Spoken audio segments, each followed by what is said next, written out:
How much money do Americans need to be comfortable? It's a CNBC video.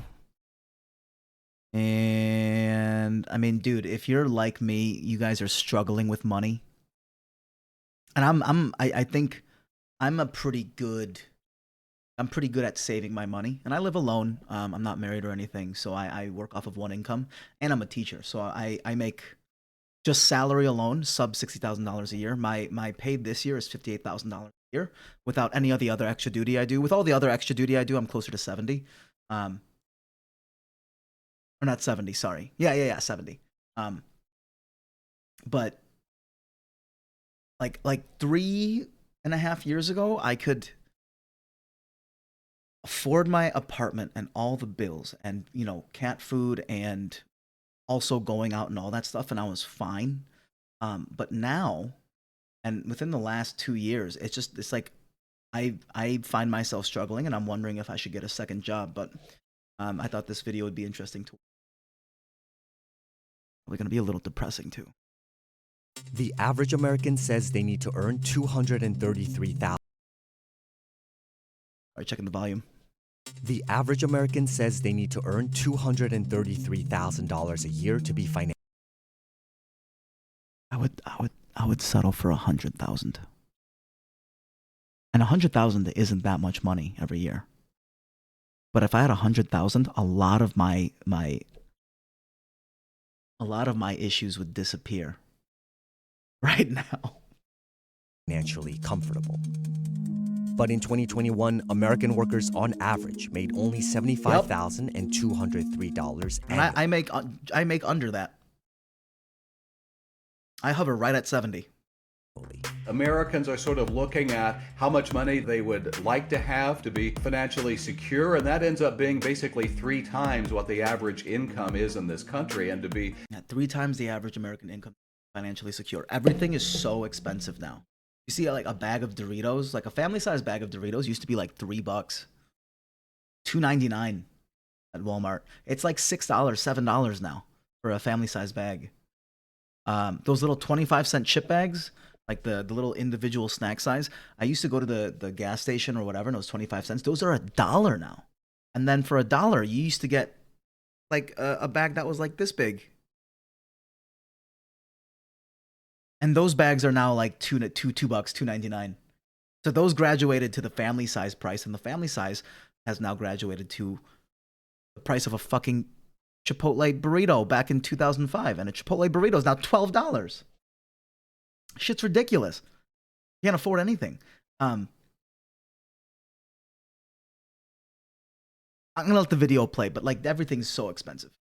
essentially wealthy or really successful, it's magnitudes above that. 72% of Americans said they weren't financially secure given their current finances.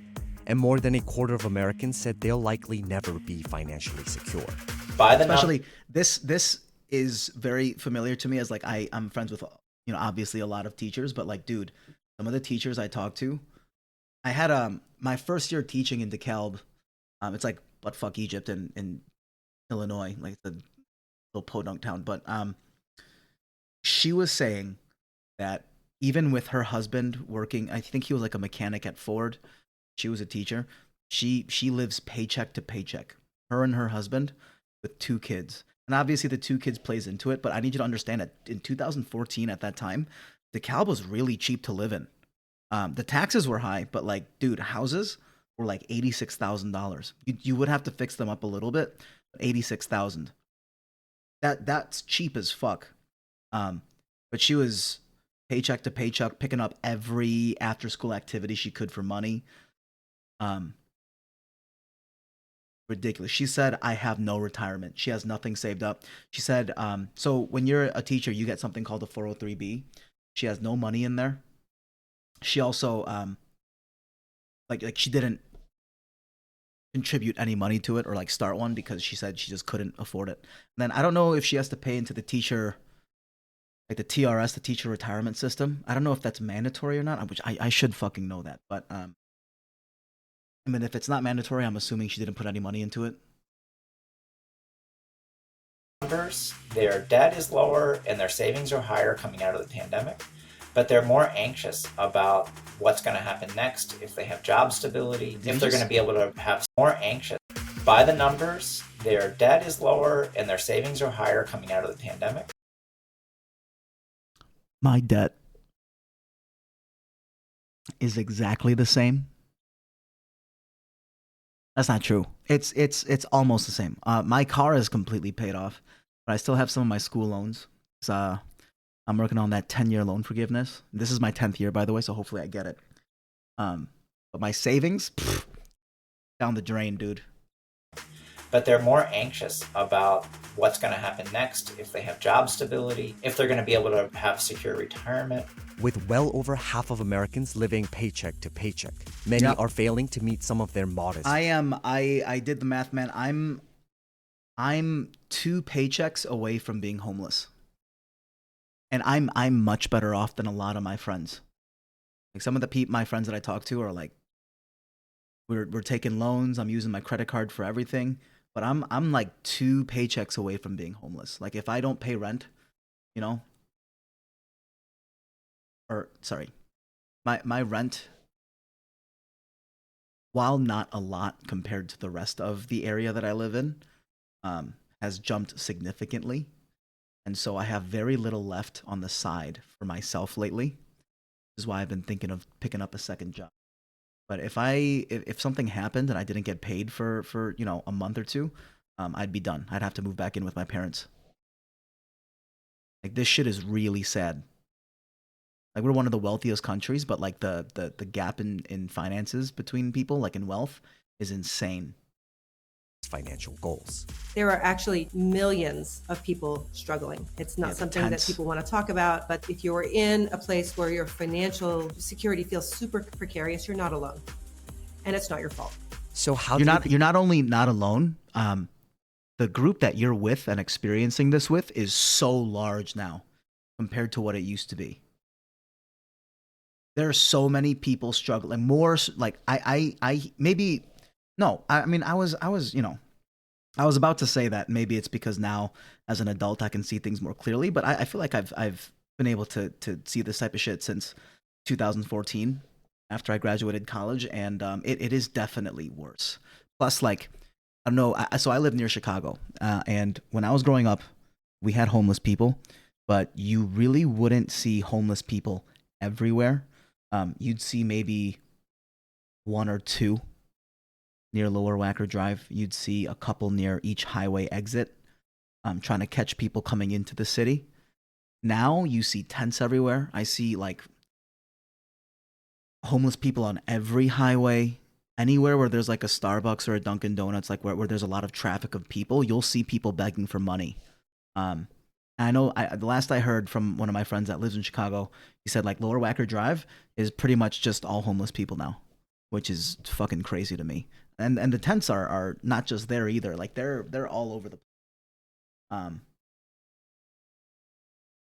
So it used to just be like, I feel like whenever I heard of encampments, I always heard of San Francisco. And I've been to San Francisco. The tents, the homeless community out there is wild. But it's out of control. Become so difficult to be financially secure in America? And what can you do about it? Let's do some budgeting. Americans working full-time earned a median month. I was about to lose my shit, but I think they're trying to get to a point here. But like, just if their advice is you need to budget your money, that is not the solution. I'm gonna throw my numbers out there. When my first teaching job offered me $42,000 a year, and after 10 years with a master's, I'm making $58,000. If you don't work, that might sound like a lot. It's not. It is very little for 10 years of work. Budgeting isn't gonna help me, especially not to buy a house. Monthly income of about $4,400 during the second quarter of 2023. The average worker takes home $75 in monthly income. Let's do some budgeting. Americans working full-time earned a median monthly income of about $4,400 during the second quarter of 2023. The average worker takes home 75.2% of gross wages after taxes and benefits, shrinking the take-home pay to about $3,388. And that just isn't enough to cover the cost of living in America today. The cost of healthcare, that has skyrocketed. The cost of attending college has skyrocketed. The cost of purchasing a home has skyrocketed. But nowhere has anyone said wage growth is up 15%, right? Take a look at some of the most stagnant. And if it has risen, very little. For most people, for the majority of America, it's just stayed the same. Essential expenses for Americans. The median monthly rent in the U.S. is $2,029 as of June 2023. That amount already accounts for over 46% of the Americans' median pre-tax income. But most you have to consider, people are getting paid. Most people are getting paid bi-weekly, so twice a month. If they're bringing home $2,000 a month, like after taxes, that's not even enough to cover their rent.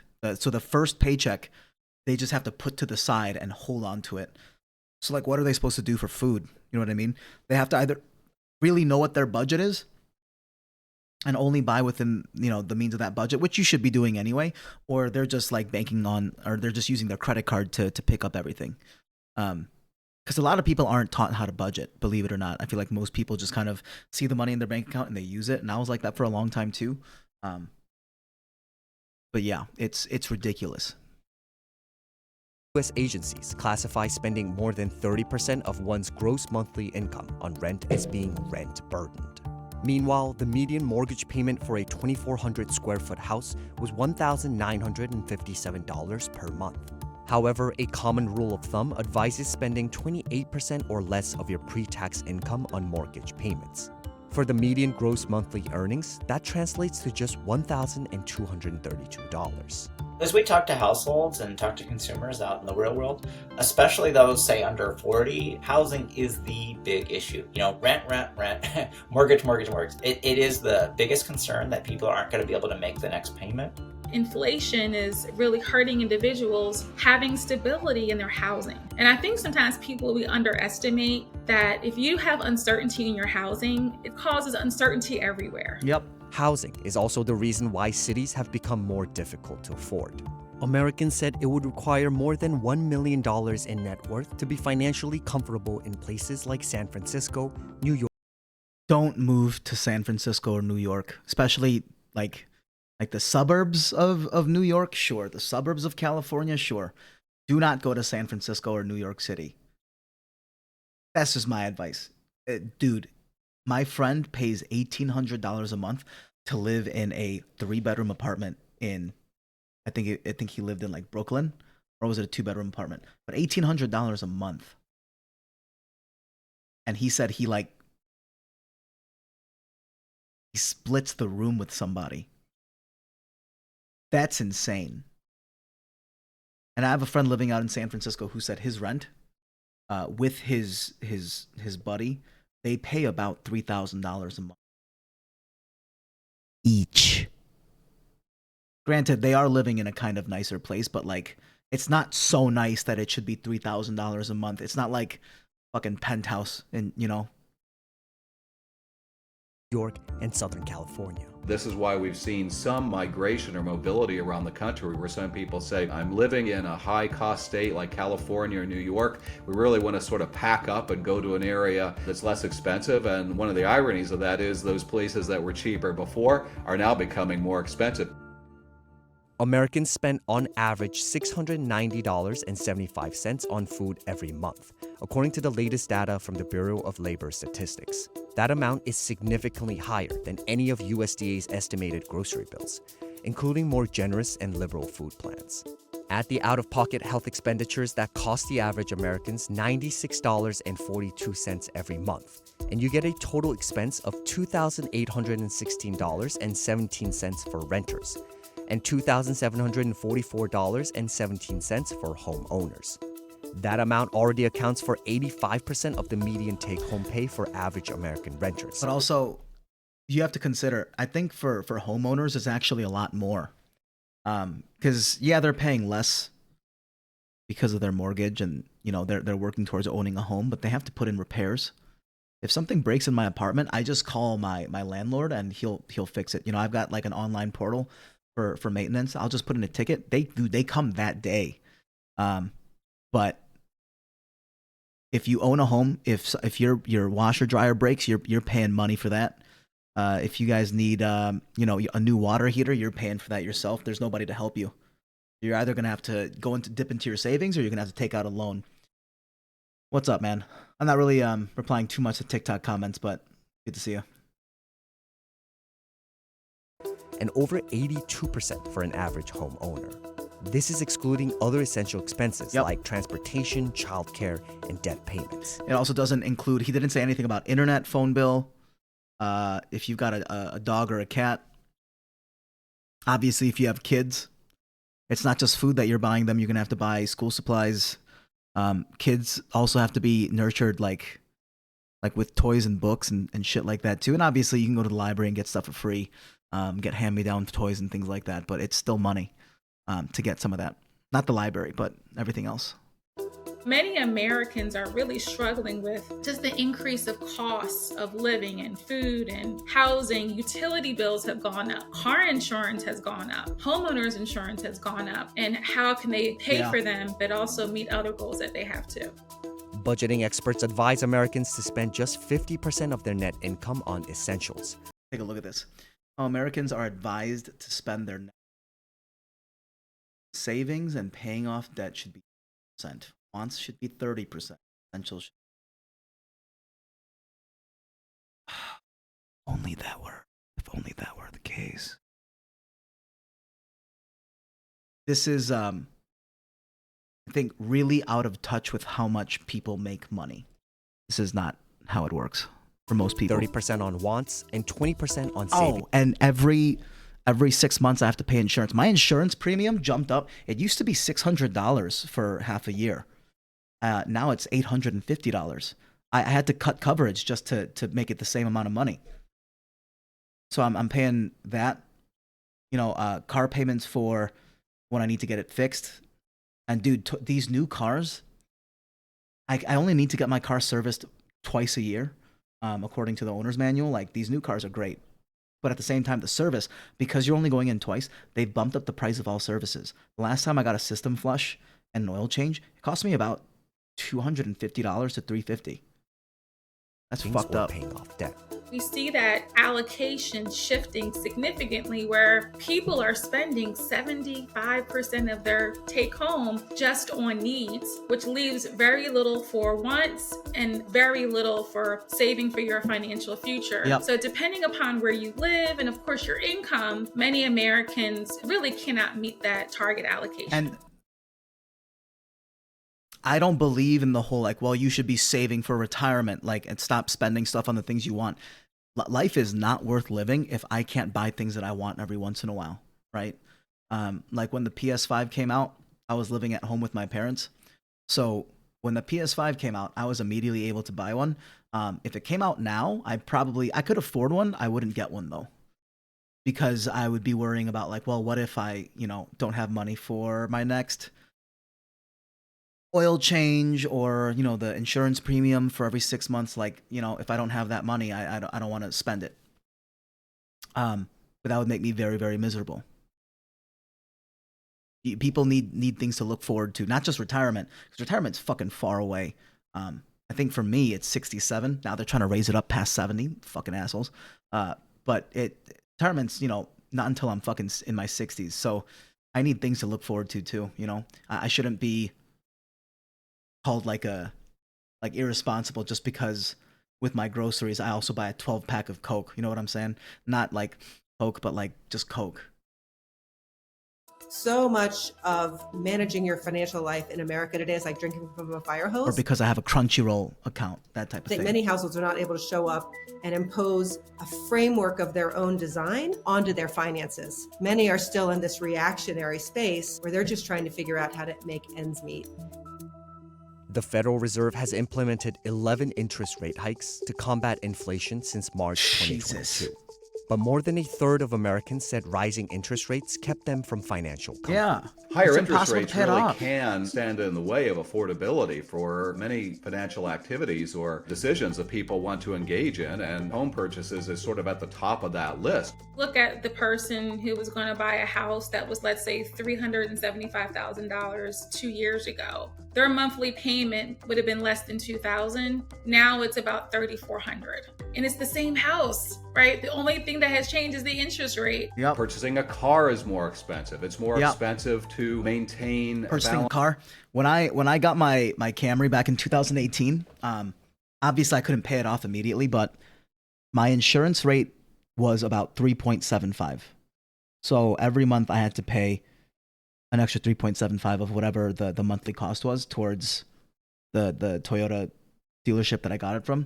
Or sorry, the loan, Chase Bank, the bank that I got the loan from. But now one of my friends said he like bought a car brand new, and he's only been teaching for like 3 years now. But his insurance rate was 12%. And I don't know, maybe that's because he has bad credit, but like that seems awfully high. 12% just to buy a car, and you know, he's got a job, he's going to pay it off, but like 12% is insane.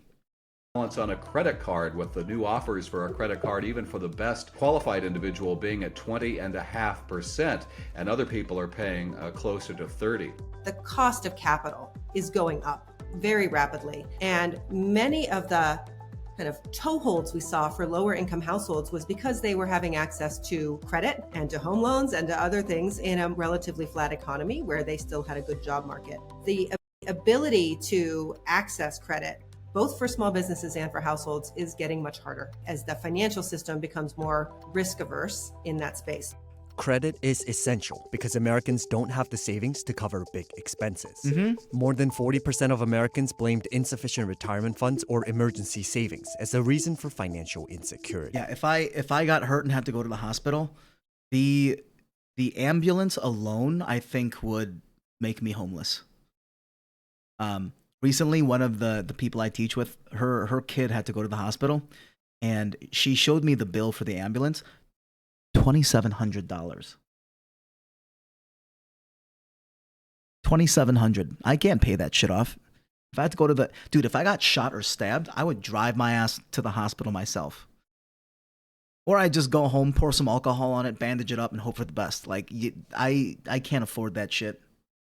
For a lot of people, just to feel subjectively feel financially better, they need some amount of savings. A lot of financial planners will say 3 months of your income. That's, for many people, so overwhelming that they can't even begin to think about it.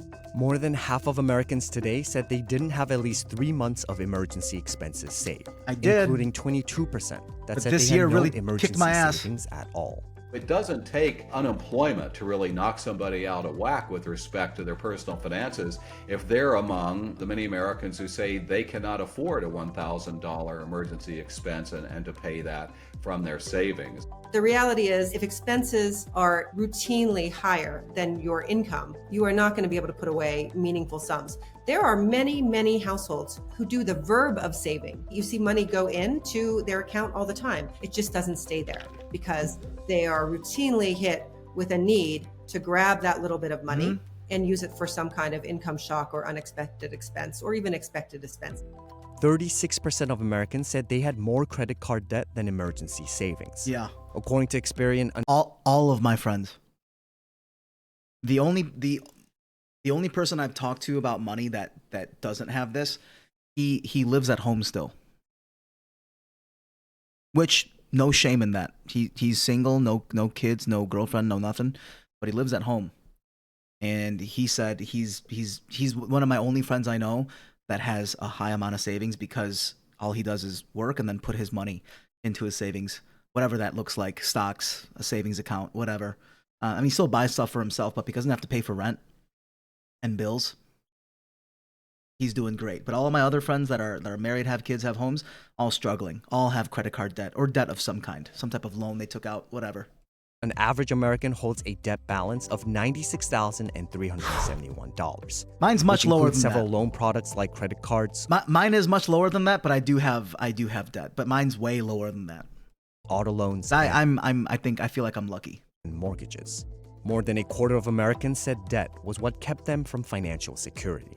Debt is a way of channeling some of our financial resources, and that can be a very effective tool. Many of us are fans of credit cards that have rewards, for example, but if you're not paying that principal or debt off within the billing cycle, that's when those double-digit percentage interest rates hit, and that can then exact a toll on the other aspects of your personal finances. How do we properly address this so that people cannot be in the cycle of just focusing on paying debt and necessities, but can even think about transitioning to that other 20% and creating an emergency savings, which causes financial stability, or even saving for retirement, which is the goal of creating future financial stability in retirement? The fact that many Americans are living in financial insecurity poses Let's a go big back to risk that to for the a second. economy as a whole. Not be in the Budget plan. Home amortizat, what is that? Amortizat, $200. Maintenance and repairs, $23. Home improvement, $380. Utility bills, $474.45. House insurance. Groceries. Is this monthly? Well, maybe it's a huge family. Meals. Car amortization. What is amortization? Amortization is an accounting technique used to periodically lower the book value of a loan or an intangible asset over a set period of time. Concerning a loan, amortization focuses on spreading out loan payments over time. When applied to an asset, amortization is similar to depreciation. Amortization. I mean, this is just regular like loan payments. Is their house only $200 a month? That's fucking wild. Tuition. Yeah, tuition for school's crazy. That's what I've been paying the last couple of years. My school pays, I was getting a master's and it cost me $1,500 every semester. My school was paying 70% of it and I had to pay the rest. That's where all my money was going. The cycle of just focusing on paying debt and necessities, but can even think about transitioning to that other 20% and creating an emergency savings, which causes financial stability, or even saving for retirement, which is the goal of creating future financial stability in retirement. The fact that many Americans are living in financial insecurity poses a big risk to the economy as a whole.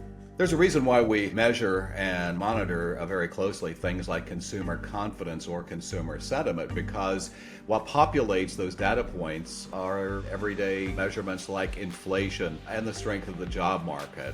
I think COVID really showed us that households, when they don't have a level of stability and security, are actually the primary foundation of whether the economy can be strong or not, because we are so based on consumer spending in this country. Public policy can greatly improve Americans' chances of achieving financial security. So, for example, Social Security is the bedrock of most people's financial security in retirement. It's not the only. Yeah, but isn't Social Security running out? Like, I'm fairly certain there's not enough money going into Social Security compared to how much is going out to people. And all the baby boomers that are gonna, I mean, I'm sure most of them are already taking part in it, but the next generation, like, they're fucked. Only source of the retirement income, but it keeps a lot of older people out of poverty. And we know that Social Security needs some reforms in order to maintain its same level of benefits. And then also anything we can do to make sure that employers are offering any kind of retirement savings opportunities, emergency savings opportunities at work, offering employees the ability to enroll in benefits, whether that's health insurance or insurance for life insurance or It's not just savings either though, man. You guys they need to start paying people more. Like, what was it? I think Activision this year, like let's look up Activision real quick. Earnings, and then let's look up Activision layoffs 2020. Let's do 2023 since that year is closed out already. Right, Activision being the company that makes Call of Duty and all that stuff, and they own Blizzard too. So their quarter two earnings of 2023, which I think is like summertime, right? Quarter two, 3 months. So January, February, March, and then April, May. Okay, so April, May, June. Their net income amounted to $587 million US, right? net income. And in that same period, the company reported 2.2 billion US dollars in quarterly net revenue. Okay, so this is more accurate right here. But they laid off. Well, this is 2024. But they laid off 1,900 employees. Like, what the fuck? Do you have all these different games that they could be working on and stuff like that? You're making so much money. Dude, a skin in Call of Duty costs $20 fucking minimum. Like all these new skins that came out, like Michonne from The Walking Dead came out. She's 2,400 COD points. That's about $24. And people buy that shit. And they're saying they can't afford this. Like, get the fuck out of here. They just don't want to pay the workers more. It's not just about like having a savings plan and giving your workers some type of options for savings. You need to pay them more money too. Insurance. Employers are a key part of this too, and public policies play a big role in terms of what employers can offer and at what price they can afford it. The household's willingness to work toward financial security is also important. Ultimately, the answer here is that solutions have to be arrived at the macro level as well as the household level. And so at some level, we all need to try to own our own financial success by managing our money as well as we can across the range of areas like emergency savings and retirement. Financial advisors... You can't manage your own financial success if you don't have any money to do so. Like if you're the money you're earning only covers the essentials, there's no way you can save unless you pick up a second job. And for most people, that's impossible. Say the first step is to have a clear goal. What do you want to achieve personally? What do you want to achieve at work? When do you want to retire? What do you want to do for others? And write that down. But the key to success comes down to budgeting. Everyone should budget. What we say is it's not what you earn, it's what you keep. And so think about and have some transparency of where is your money going. And then make sure the budget This video hits on some really good points. But this last part, it's not what you earn, it's what you keep. While that's true, that's only true if you're making, I would say, like 100,000 plus. Anyone under $100,000 a year total, they're gonna struggle, especially with the economy the way it is now. And someone like me as a teacher, like I said, like $58,000 a year, that leaves very little for me to have any type of financial success. Try as I might. That you have aligns with the goals that you wrote down. If you say you want to retire early, are you saving more to retire early? If you want And again, you can't save more if you don't make more money. So it is what you earn. Put your children through college, if you want to be debt free, are you paying more on your student loans? Are you paying more on your credit cards so you can be debt free? Make sure that your budget aligns with your goals. There are actually millions of people struggling. It's not something that people want to talk about, but if you're in a place where your financial security feels super precarious, you're not alone. And it's not your fault. Many people who have really high income. I like that lady. That's a big thing. It is for almost, I would say for 99% of people that are struggling and they work, it's not their fault. It's the United States. And a lot of savings still feel financially anxious. So don't feel like this is your fault or something to do with the fact that your income isn't enough. We all have to deal with this in different ways. And the most important thing you can do is just acknowledge that and deal with it and not try to avoid it.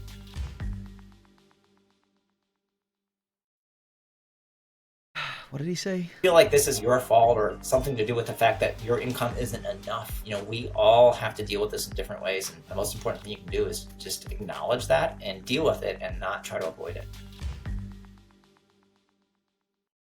I don't know. Everything's so fucked. I try to, I'm not going to say I try to have an optimistic view on everything, but like it's hard to be optimistic about your financial success and savings and things like that, income, finances, when you just constantly get fucked by the government and every school that you work for. $58,000 after 10 years with a master's. And apparently, from last I heard, the master's I got is, the master's I have is educational technology and leadership. The positions for that particular master's are disappearing now. Like, I've done 2 interviews, haven't heard back from anybody else. And that could just be because they don't want someone that's fresh out of grad school. But like, I have people also telling me like people don't want technology coaches in schools anymore because nobody utilizes them. It's just an extra $50,000 to $100,000 a year that's not being utilized. So I got this master's for nothing. At least that's what it seems like. Yeah, man, everything's fucked. So I mean, my vote is for the asteroid to come and just wipe us all out. I don't want to be here anymore. Retirement now is more difficult than it was in the past. I've been saving for a long time instead of investing, and right now I only have about $516,000. Yeah, and this guy, look at this guy. This guy is probably 50s or 60s, and he only has $500,000. $500,000 seems like a lot, and it is. But for saving for as long as of a time as he's probably been working, it's really not that much. I'm not sure how to make it grow considering all the inflation. There's something substantial that I might use for retirement. Here for ideas. At a point like this, when the pressure is already on you to retire, it's best recommended you seek the services of an advisor, as this allows you to make smarter investments. Unfortunate, most people don't have such information. I don't really blame people who panic. Lack of information can be a big hurdle. I've been making more than $30,000 passively by just investing through an advisor. I don't have to do much work. Doesn't matter if the economy is misbehaving. Great wealth managers will always make. I will say this though. A lot of people will say this is the type of thing they should teach in schools. We actually did try. I remember we did it for like 2 years, and kids didn't give a fuck. They were not interested. By the time you get, I feel like it should be an elective in high school. It should not be forced just because, I don't know, maybe it does need to be forced. But from my experience, a lot of kids really didn't give a fuck. I'm sure they give a fuck more around the time they're like 17, 18. Maybe it should be a high school thing.